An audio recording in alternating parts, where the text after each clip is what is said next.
This question comes from Vlad Koptev in Ukraine. He says, capitalization of cryptocurrencies approached that of Berkshire and Apple last year. And clearly the idea behind crypto will affect conventional banking groups where Berkshire is a shareholder. You always say you didn't go into too much detail to obtain an understanding on cryptocurrencies. So what factors caused you to say that it's a bubble? Well, generally non-productive assets remain, if you had bought gold at the time of Christ and you figure the compound rate on it, it may be a couple tenths of 1%. It essentially is not going to deliver anything other than supposed scarcity, because you can only mine so many. But so what? I mean, what does it produce itself? The check is a wonderful idea. Just imagine how the world would be without being able to write checks or have wire transfer of funds.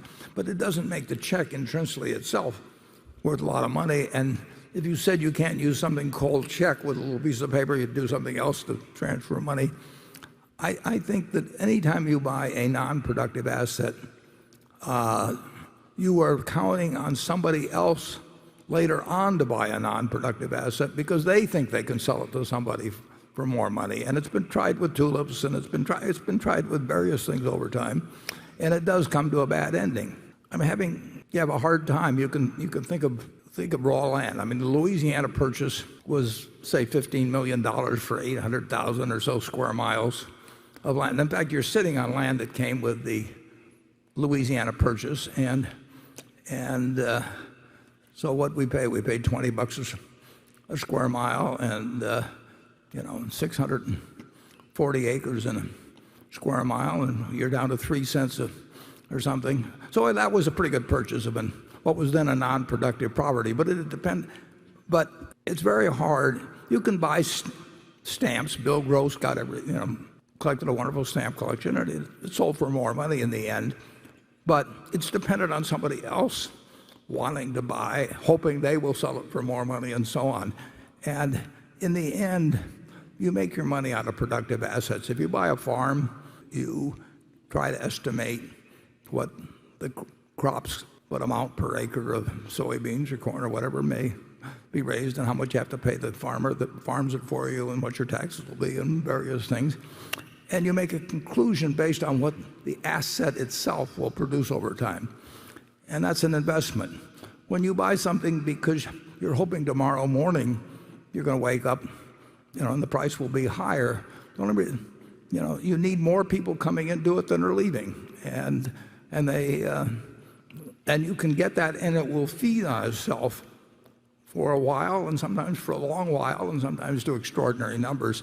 But in the end, they come to bad endings, and cryptocurrencies will come to bad endings, and along with the fact that there's nothing being produced in the way of value from the asset, that you also have the problem that it draws in a lot of charlatans and that sort of thing who are trying to create various sorts of exchanges or whatever it may be.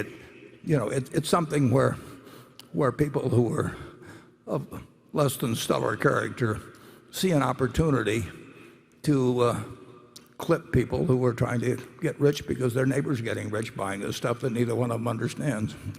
It will come to a bad ending. Charlie? Well, I like cryptocurrencies a lot less than you do. And so, to me, it's just dementia.